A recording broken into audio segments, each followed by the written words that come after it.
بسم اللہ الرحمن الرحیم وبہ نستعین سبحانک لا علم لنا الا ما علمتنا انک انت العلیم الحکیم الحمد للہ رب العالمین والصلاة والسلام علی سید المرسلین وعلی آلہ وصحبہ اجمعین ومن تبعہم بإحسان الی یوم الدین. اعوذ باللہ من الشیطان الرجیم. بسم اللہ الرحمن الرحیم. آمن الرسول بما انزل الیہ من ربہ والمؤمنون کل آمن باللہ وملائکتہ وکتبہ ورسلہ لا نفرق بین احد من رسلہ وقالوا سمعنا واطعنا غفرانک ربنا والیک المصیر.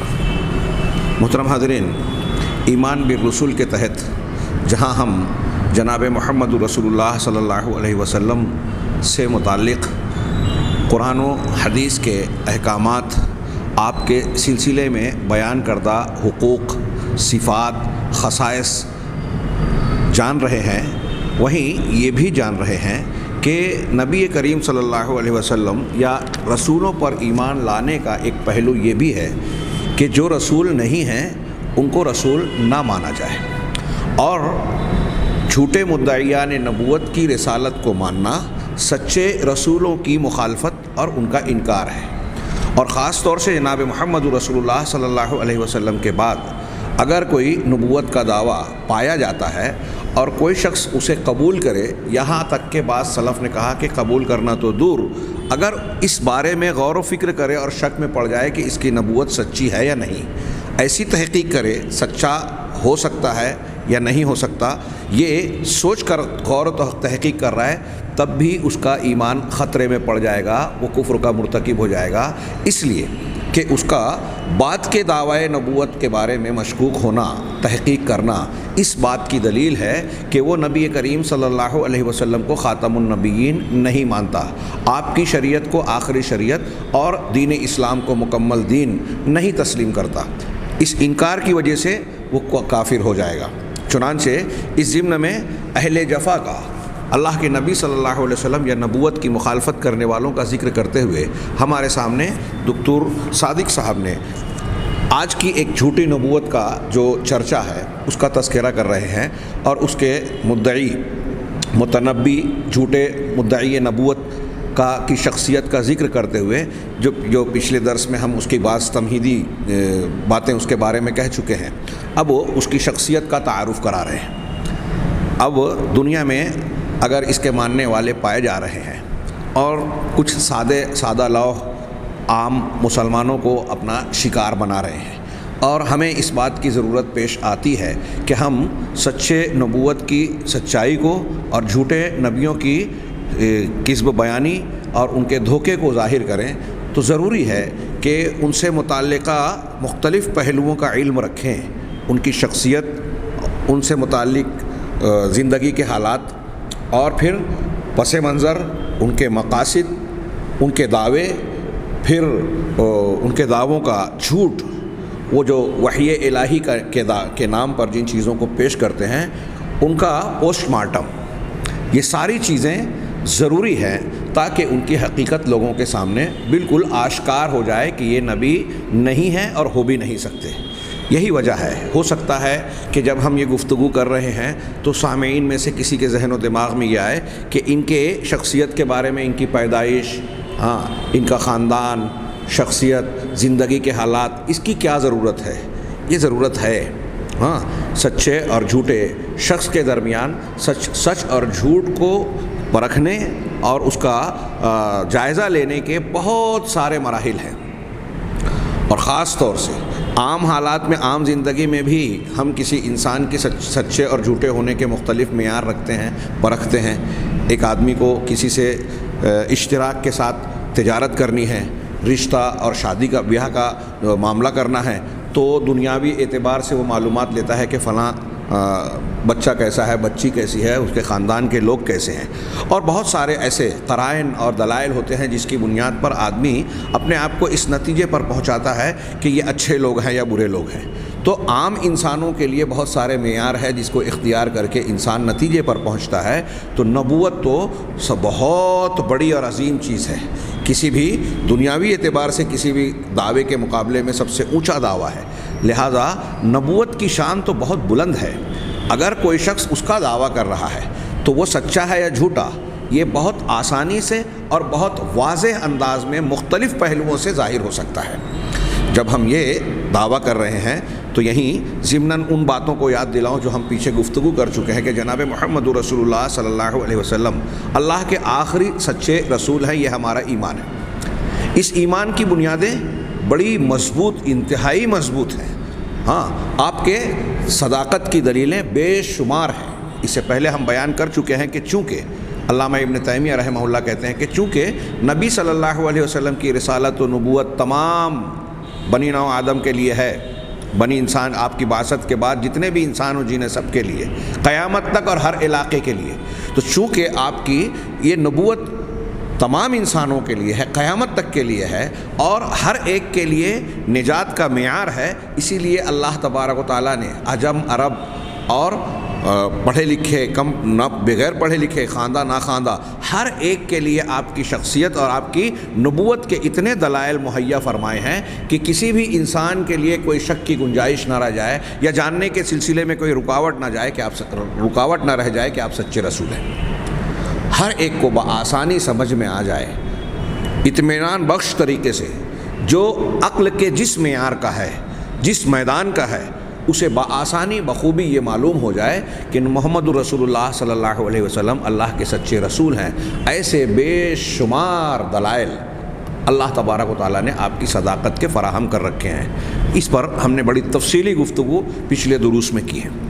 تو جس طرح سچے رسول کی سچائی کی دلیلیں ہیں، ایسے ہی جھوٹوں کے جھوٹ ہونے کی دلیلیں اللہ تبارک و تعالیٰ فراہم کرتا ہے تاکہ خلق خدا یعنی مخلوقات جو ہیں یا اللہ کے بندے دھوکہ نہ کھائیں، فریب نہ کھائیں۔ یہ اللہ تبارک و تعالیٰ کے رب ہونے کے تقاضے میں شامل ہے کہ وہ سچوں کی سچائی کو ظاہر کرے اور جھوٹوں کے جھوٹ کو بے نقاب کرے، ان کا پردہ فاش کرے۔ اللہ تبارک و تعالیٰ کے ناموں میں سے ایک نام المؤمن ہے۔ ہاں، مومن کے دو معنی ہیں، ایک تو امن دینے والے معنی میں، اور دوسرا معنی یہ بھی بیان کیا جاتا ہے کہ وہ ذات جو سچوں کی سچائی کی تصدیق کرے، اس کی سچائی کی دلیلیں فراہم کر کے، یعنی تصدیق کرے۔ مومن تصدیق کرنے والا سچوں کی، یعنی ایسی دلیلیں فراہم کرتا ہے جس سے دیکھنے والے سننے والوں کو یہ معلوم ہو جائے کہ یہ سچا ہے۔ تو اب سچوں کی سچائی کی دلیل فراہم کرتا ہے، تو اس کا دوسرا پہلو یہ ہے، مخالف پہلو یہ ہے کہ جھوٹوں کے جھوٹ کو بے نقاب کرے۔ چنانچہ اس تمہید کے بعد آئیے ہم شیخ کے بیانات پر نگاہ ڈالتے ہیں۔ عنوان قائم کیا، ذیلی عنوان، متنبع القادیانیہ غلام احمد۔ قادیانیت کا متنبی، تنبع نبوت کا دعویٰ کرنا، یعنی عام طور سے جن لوگوں نے جھوٹے دعوے کیے ہیں ان کے لیے یہ لفظ استعمال کرتے ہیں کہ نبوت کا دعویٰ کرنے والے، قادیانیت کا متنبی، نبوت کا دعوے دار غلام احمد، یہ عنوان قائم کیا۔ یعنی یہ متنبی کا میں عموماً کہہ رہا ہوں کہ جھوٹوں کے لیے استعمال کیا جاتا ہے، ہے نہیں مگر دعویٰ کر رہا ہے۔ غلام احمد، مولدہ و اسرتہ، اس کی ولادت اور اس کا خاندان۔ یہاں انہوں نے جو عبارتیں نقل کی ہیں، مجھے مناسب لگتا ہے کہ ان کی عبارت کی بجائے میں شیخ صفی الرحمن استاد محترم کی کتاب جو مرزا غلام احمد قادیانی کے تعلق سے قادیانیت اپنے آئینے میں، انہوں نے 2 کتابیں لکھی ہیں شیخ نے، صاحب الرحیق المختوم، ہمارے استاذ جن سے ہم نے صحیح بخاری پڑھی جلد دوم، انہوں نے مرزا غلام قادیانیت اور مولانا ثناء اللہ امرتسری ایک کتاب لکھی، اور ایک یہ دوسری قادیانیت اپنے آئینے میں۔ تو مجھے بہتر معلوم ہوتا ہے کہ یہ عرب عالم، انہوں نے بعض عربی مصادر سے استفادہ کیا ہے۔ اب کچھ علماء نے براہ راست قادیانیت کے رد میں، جیسے شیخ علامہ احسان علیہ ظہیر رحمہ اللہ اور بعض دوسرے علماء، براہ راست عربی میں لکھا ہوگا، اور بہت سارے لوگوں نے اردو میں لکھا، بعد میں اس کی تعریف کی گئی، عربی بنایا گیا۔ تو مرزا غلام احمد قادیانی کی اگرچہ کچھ عبارتیں بعض کتابیں عربی اور فارسی میں بیان کی جاتی ہے، لیکن زیادہ تر عبارتیں اردو زبان میں ہیں، جس سے ظاہر سی بات ہے کہ عموماً جن لوگوں نے عربی زبان میں لکھا، انہوں نے اس اردو کو عربی میں تبدیل کیا، مجھے مناسب یہ معلوم ہوتا ہے کہ مرزا کی عبارتیں اگر ہمیں اردو زبان میں جو اصل عبارت ہے وہ دستیاب ہو تو ہم اسے ہی پیش کریں۔ چنانچہ خاندان اور نسب یا ولادت سے متعلق جو بیانات اس میں شیخ دکتور صادق نے نقل کیے ہیں، اس کا کافی کچھ حصہ شیخ صفی الرحمن صاحب کی کتاب میں ہے۔ کچھ بیانات یہاں الگ ہیں یا تفصیل، اور بعض تفصیلات یہاں دوسرے انداز میں پیش کی گئی ہے۔ لہٰذا پہلے میں چاہوں گا کہ شیخ صفی الرحمن صاحب کی عبارتوں کو میں پیش کروں اور اردو زبان میں، تاکہ یہ زیادہ واضح ہو۔ انہوں نے پہلے مرزا غلام احمد قادیانی پیدائش سے وفات تک ان کی زندگی کا تذکرہ کیا، اور کچھ ایسی تفاصیل بھی پیش کی جو ہمارے سامنے عربی کی کتاب میں موجود نہیں ہیں۔ ہم ان ساری تفاصیل پر روشنی نہیں ڈال سکیں گے، لیکن تھوڑا سا سرسری سے تذکرہ ضرور کرنا چاہیں گے۔ تمہیداً شیخ بیان کرتے ہیں کہ مرزا غلام احمد قادیانی ان گنے چنے اشخاص میں سے ایک تھے جنہوں نے خاتم النبیین حضرت محمد صلی اللہ علیہ وسلم کے بعد مسیحیت و مہدویت اور نبوت و رسالت کے جھوٹے دعوے کر کے اپنے دجل و فریب سے امت مسلمہ کے ایک اچھے خاصے طبقے کو نہایت سخت قسم کی ضلالت و گمراہی اور کفر و الحاد میں مبتلا کیا۔ جی، مرزا صاحب کے متضاد بیانات کی روشنی میں ان کے حالات زندگی کو وثوق کے ساتھ قلم بند کرنا اگرچہ آسان نہیں، پھر بھی کوشش کی جائے گی کہ ذیل میں ان کے جستہ حالات خود ان کے اور ان کی امت بزعم خود، جو لوگ نبی مان رہے ہیں اپنے آپ کو ان کا امتی بتا رہے ہیں، تو خود ان کے اور ان کی امت کے بیانات کی روشنی میں پیش کر دیے جائیں گے۔ یہاں قابل ذکر بات یہ ہے کہ مرزا غلام احمد قادیانی خود اپنی شخصیت کے بارے میں بھی جو باتیں اپنی کتابوں میں درج کرتا رہا،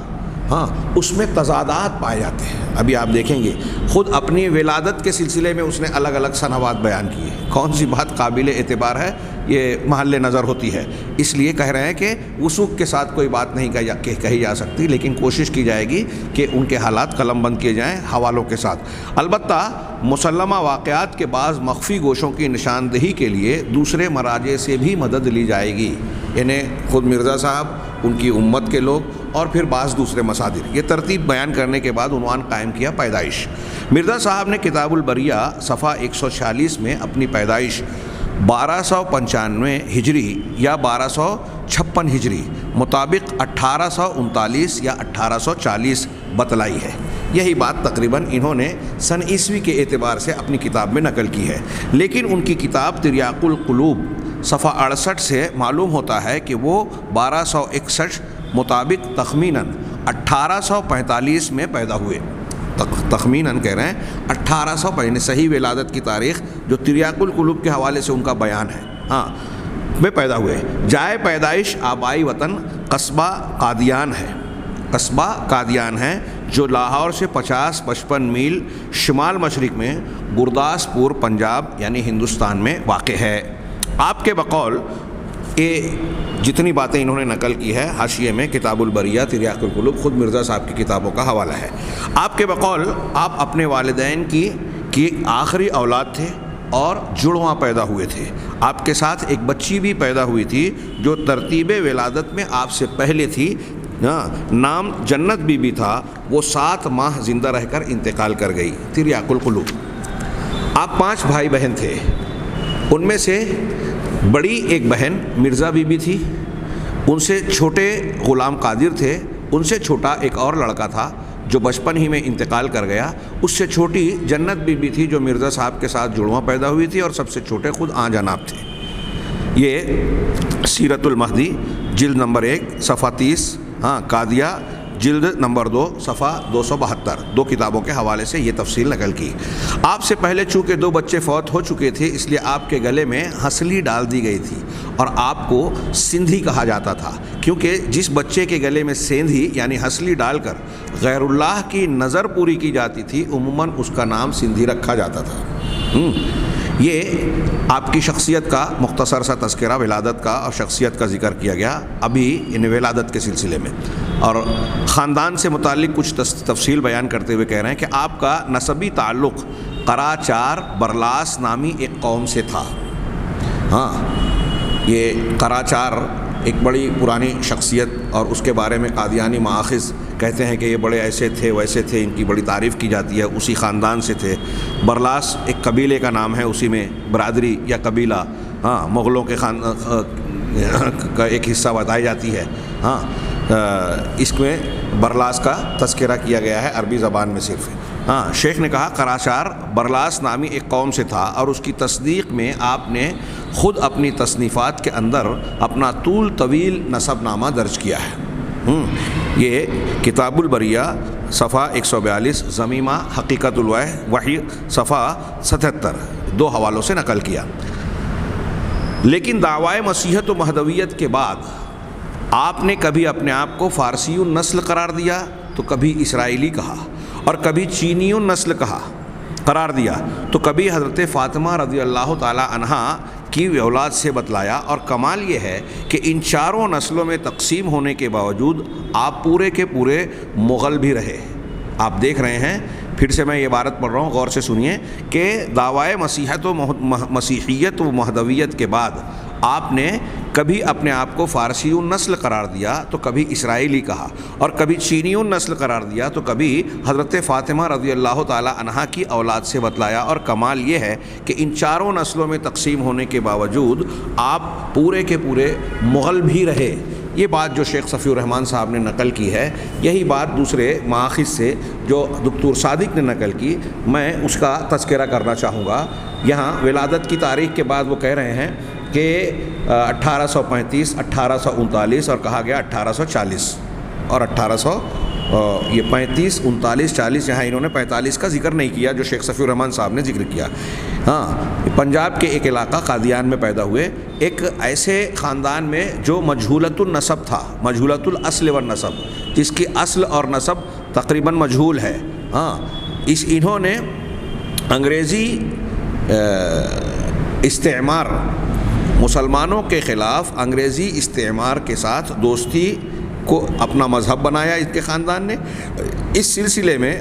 غلام احمد کا کہنا یہ ہے کہ میرا نام احمد اور میرے والد کا نام غلام مرتضیٰ ہے، ہاں، اور ان کے والد کا نام عطا محمد ہے۔ میری قوم مغل برلاس ہے، اور محفوظ اوراق، محفوظ دستاویزوں سے یہ بات معلوم ہوتی ہے کہ میرے آبا و اجداد سمرقند سے آئے۔ یہ بات انہوں نے المسیح الناصری لغلام احمد صفحۃ الغلاف کہہ رہے ہیں کہ مسیح الناصری لغلام احمد نامی کتاب سے انہوں نے نقل کیا، جو غلاف والا صفحہ ہے اسی کے پیچھے یہ چیز مذکور ہے۔ پھر اس کے بعد کہہ رہے ہیں ثم یزعم، پھر اس کا یہ دعویٰ ہے، گمان ہے کہ اللہ تبارک و تعالیٰ نے ان سے بات کیا کہ ان کا، اللہ تعالیٰ نے ان کو یہ بات بتلائی اور بات کی کہ ان کا خاندان فارسی ہے۔ ہاں، ان اللہ تعالیٰ کلمہ بان اسرتہ فارسیہ، اللہ نے ان کو یہ بات کہہ کے بتائی کہ ان کا خاندان فارسی ہے، یعنی فارس سے تعلق رکھتا ہے۔ یقول فی ذلک، اس بارے میں وہ کہتا ہے کہ ان اسرتی من المغول، ہاں، میرا خاندان مغل ہے، ہاں، مغل سلسلے سے تعلق رکھتا ہے۔ پھر کچھ عبارت کے بعد کہتے ہیں لیکن الآن، بعد میں وہ کہتا ہے کہ لیکن الآن ظہر علی من کلام اللہ ان اسرتی حقیقتاً اسرت فارسیہ، اب مجھے یہ بات، میرے سامنے یہ بات ظاہر ہوئی ہے کہ میرا خاندان حقیقت میں فارسی خاندان ہے، فارس سے تعلق رکھنے والا۔ وَأَنَا أُؤْمِنُ بِهَذَا، اور میں اس پر یقین رکھتا ہوں، ایمان رکھتا ہوں۔ لِأَنَّهُ لَا يَعْرِفُ أَحَدٌ حَقَائِقَ الْأُسَرِ مِثْلَ مَا يَعْرِفُهُ اللَّهُ، اس لیے کہ خاندانوں اور نسب کے بارے میں، خاندانوں کے بارے میں، کہ حقائق کے بارے میں اس طرح کوئی نہیں جانتا جس طرح اللہ جانتا ہے۔ ہاں، جس طرح اللہ جانتا ہے کوئی نہیں جانتا۔ ہاں، یہ حاشیہ 40 نمبر 2 صفحہ 17 غلام احمد قادیانی کی، اور یہ انہوں نے نقل کیا علامہ احسان الہی ظہیر کی کتاب القادیانیہ سے۔ پھر ومرتن یعلن، اور کبھی یہ جو میں نے عبارت مولانا صفی الرحمن صاحب کی پڑھنے کے بعد عربی میں پیش کر رہا ہوں اس لیے کہ اس میں بعض دلچسپ تفصیل ہے۔ ہاں، دلچسپ اور اس کے دعوے کا کو مضحکہ خیز اگر کوئی حق پرست آدمی ہو تو ان باتوں کو پڑھ کر ہنسے گا اور اس کے جھوٹ کا پتہ یہیں لگ جائے گا۔ چنانچہ وہ کہتا ہے کہ وَمَرَّةً يُعْلِنُ، کبھی وہ یہ اعلان کرتا ہے کہ وہ سینی الاصل یعنی اصلاً چینی ہے، سینی یعنی چینی، سینی الاصل ہے، حقیقت میں اس کا نسب اور اصل چین سے تعلق رکھتا ہے۔ اب یہ مرزا غلام احمد صاحب کو یہ دعویٰ کرنے کی ضرورت کیوں پڑی؟ آگے اس کے دعوے سے اس کے تفصیل سے اس کے وضاحت سے سمجھ میں آتا ہے۔ وہ کہتا ہے کہ محی الدین یقول محی الدین ابن عربی تنبأ عنی فی کتابہ فصوص الحکم، کہہ رہے ہیں کہ محی الدین ابن عربی جو خود ایک گمراہ شخص، ہاں، اور یہ بھی نبوت کی شان پر ڈاکہ ڈالنے والا، پچھلے دروس میں ہم نے پڑھا کہ نبی کے مقابلے میں یہ اولیاء انبیاء کی اصطلاح گڑھ کر بعض اولیاء کو انبیاء سے اونچا بتاتے ہیں، اور اس کے بارے میں ہم نے یہ جانا کہ نبی کریم صلی اللہ علیہ وسلم کی شریعت کی کسی معاملے میں پابندی نہیں کرتا، تو اللہ کے نبی کے سامنے دوسرے نبیوں کو کھڑا کرنے کا راستہ اس نے ہموار کیا۔ تو اس نے جو ایک بات کہی تھی، مرزا غلام احمد قادیانی نے ابن عربی کی ایک جھوٹے کی بات کو یہ جھوٹا مدعی اپنے حق میں بیان کر کے یہ دعویٰ کر رہا ہے کہ محی الدین ابن عربی تنبأ عنی، میرے بارے میں اس کو یہ خبر ہو گئی یا میرے بارے میں اس کو یہ جانکاری ملی یا اس بات کی اطلاع دی، کیا دی؟ اپنی کتاب فصوص الحکم میں، حیث یقول، اس طرح سے کہ وہ کہتا ہے یولد فی آخر الزمان ولد یدعو الی اللہ۔ ابن عربی صاحب خبر دے رہے ہیں۔ ابن عربی کون ہے؟ صاحب وحی ہے، ہاں، وہ کہ آخر زمانے میں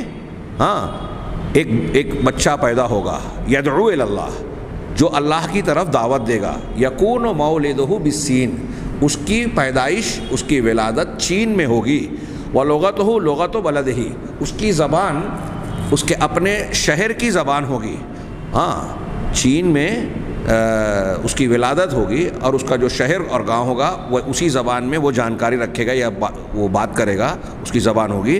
تو کہہ رہا ہے مرزا صاحب نے کہا کہ یہ جو ابن عربی نے کہا اور خبر دی فصوص الحکم میں، فَأَنَا هُوَ الْمَقْصُودُ، فصوص الحکم کوئی منزل من اللہ وحی الہی پر مشتمل کتاب ہے، جھوٹ کا پلندہ، ہاں، اور اسلام دشمن افکار سے بھرپور، اور یہ اسلام دشمن تحریک کا یہ ایک نمائندہ ایسی ہی کتاب سے حوالہ دے سکتا تھا۔ چنانچہ اس نے کہا کہ فَأَنَا هُوَ الْمَقْصُودُ، میں ہی وہ مقصود ہوں جس کا تذکرہ ابن عربی نے کیا۔ کیوں؟ لِأَنِّي سِینِی الْأَصْلِ، اس لیے کہ میں چینی الاصل ہوں، اصلاً میں چین کا رہنے والا ہوں، چین سے میرا خاندانی تعلق ہے۔ حقیقت الوحی غلام احمد قادیانی کی اپنی کتاب حقیقت الوحی صفحہ 77 سے یہ منقول ہے، جسے دکتور صادق نے علامہ احسان اللہ ظہیر کی کتاب القادیانیہ صفحہ نمبر 126 سے نقل کی ہے۔ کہہ رہے ہیں کہ ومرۃ اخرى، یہ ایک، اب اس کے بعد ایک اور مرتبہ اس کا مزید دعویٰ سنیے، ومرۃ اخرى یعلن انہ من آل البیت، پھر وہ یہ دعویٰ کرتا ہے کہ وہ اہل بیت سے تعلق رکھتا ہے، یعنی وہی حضرت فاطمہ والی بات جو شیخ صفی الرحمان صاحب نے کی۔ وَأُسْرَتُهُ أُسْرَةٌ إِسْرَائِيلِيَّةُ الْأَصْلِ، اور اس کا خاندان جو ہے اصلاً اسرائیلی ہے۔ حیث یقول، اب اسرائیلیت کے ساتھ فاطمی ہونے کا دعویٰ ملاحظہ فرمائیں، وہ کہتا ہے کہ انا فاطمی من بنی فاطمہ بنت الرسول واسرتی من اولاد اسحاق، میں فاطمی ہوں بنی فاطمہ بنت رسول سے، اور میرا خاندان اسحاق علیہ السلام کی اولاد سے ہے۔ بتائیے، یعنی حضرت اسحاق سے جوڑ کر بنی اسرائیل سے بھی جڑ رہے ہیں، اور حضرت فاطمہ سے جوڑ کر اپنے آپ کو محمد رسول اللہ صلی اللہ علیہ وسلم اور بنی اسماعیل سے بھی جوڑ رہے ہیں۔ ہاں، کہا یہ بات بھی جو ہے انہوں نے تحفۃ کالرا، ہاں، غلام احمد قادیانی کی کتاب تحفہ کالرا صفحہ نمبر 29 سے، جسے شیخ نے جو ہے علامہ احسان کی کتاب القادیانیہ صفحہ نمبر 126 سے نقل کیا۔ آگے کہتے ہیں وَإِذَا سُئِلَ عَنْ هَذِهِ التَّقَلُّبَاتِ فِي أَصْلِهِ، جب ان سے اپنے اصل اور خاندان کے سلسلے میں یہ تقلبات، تبدیلیوں سے، یعنی گرگٹ کی طرح جو رنگ بدلا، ان تبدیلیوں کے بارے میں، الگ الگ دعووں کے بارے میں جب ان سے سوال کیا جاتا تو کہتے ہیں کہ لا دلیل عندی سوا الہام اللہ فی ذالک، کہ میرے پاس اس کی کوئی دلیل نہیں ہے سوائے اللہ کے الہام کے اس سلسلے میں۔ بڑا آسان سا یہ مسئلہ ہے۔ اہل تصوف اور بہت سارے لوگ جب قرآن حدیث کی دلیل نہیں دیتے، ہمارے یہاں اہل الحدیث کے مقابلے میں آپ دیکھیں گے کہ اہل بدعت یا اہل تقلید جب ان کو دلیلیں نہیں ملتی تو وہ ایک دعویٰ یہ ٹھوکتے ہیں کہ اس پر اجماع ہو گیا، بلا وجہ کا